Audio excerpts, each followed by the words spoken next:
Monsieur Macron, il y a Paul Biya qui tue les Camerounais, monsieur Macron. Il y a un génocide au Cameroun, monsieur Macron. Paul Biya tue les Camerounais, monsieur Macron. Nous sommes des Camerounais, nous sommes des morts, monsieur Macron.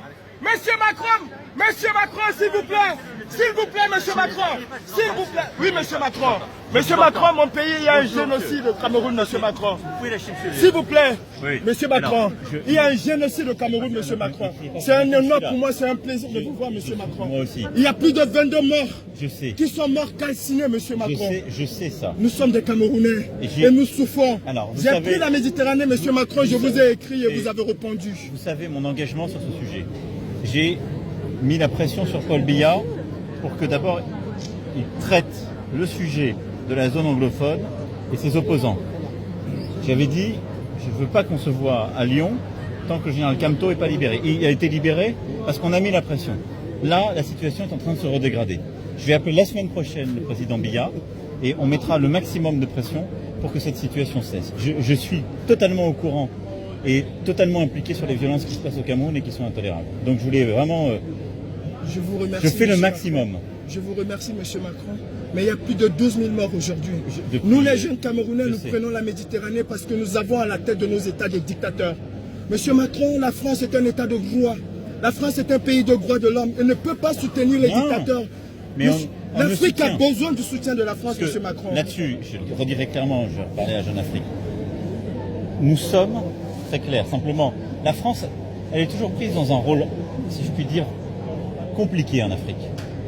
Nous sommes un État de droit, nous défendons l'État de droit partout.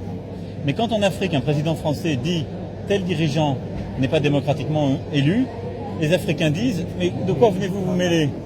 Vous n'avez pas à nous donner la leçon.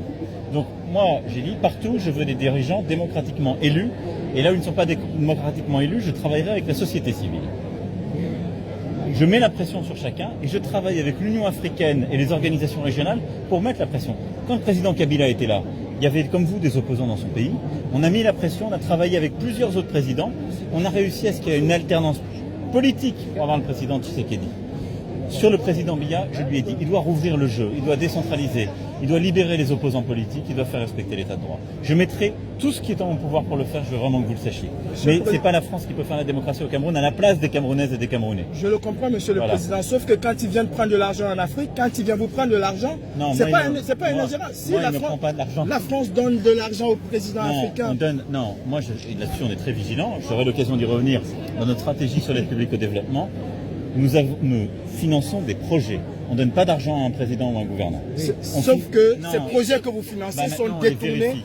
Alors non, si vous avez des sujets de détournement, faites-les-moi savoir, parce que partout on fait de l'évaluation, on vérifie, mais à commencer par des pays comme le Cameroun, on a besoin de financer des ONG, des gens qui aident la population civile. Il y a une dernière doléance, monsieur le président. Il y a des opposants au Cameroun, il y a une femme, Rosa Ndimeni, qui est en prison tout simplement parce qu'elle a demandé le boycott. Est-ce que vous pouvez faire qu'on libère ces gens? Parce qu'on sait que quand vous passez un coup de fil à M. Biya, il le fait. J'espère. Est-ce que vous pouvez me donner les noms? Je vous enverrai le nom, monsieur le président. Dites-moi qui je parlerai avec cette personne. Parce qu'ils prennent les noms. Rosa Ndimeni, Mamadou Mota. Mais si je vous dis oui, je vais les oublier. Je ne vais pas vous mentir. D'accord, monsieur le président. Je préfère qu'il y ait quelqu'un qui les note. D'accord, monsieur le président. Et qui les donne à mon conseiller africain. Je suis juste un activiste. Je suis un activiste. J'ai pris la Méditerranée pour venir en France. La France est un état de droit et ne peut pas supporter ce genre de choses. Très bien. Oui, pardon. Monsieur va vous donner des noms qu'il faut me donner un fonds de Paris pour mon appel à Biya. Merci, monsieur. Merci, monsieur. Merci. Merci, monsieur le président. Bonjour. Bonjour à vous. Voilà. Comment allez-vous, madame? On continue. Vous allez bien? Oui. Bonjour, madame. Pardon. Comment vous voulez qu'on fasse? Vous me faites un mail avec tes noms? Oui, ça vous va? Oui, monsieur. Vous arrivez à le faire rapidement? Oui, je peux vous faire le mail, mais demain, je prends le temps de répertorier. Je vous donne ma carte. Merci, monsieur. Mon mail est là. Merci, monsieur. Merci beaucoup. Merci. Voilà.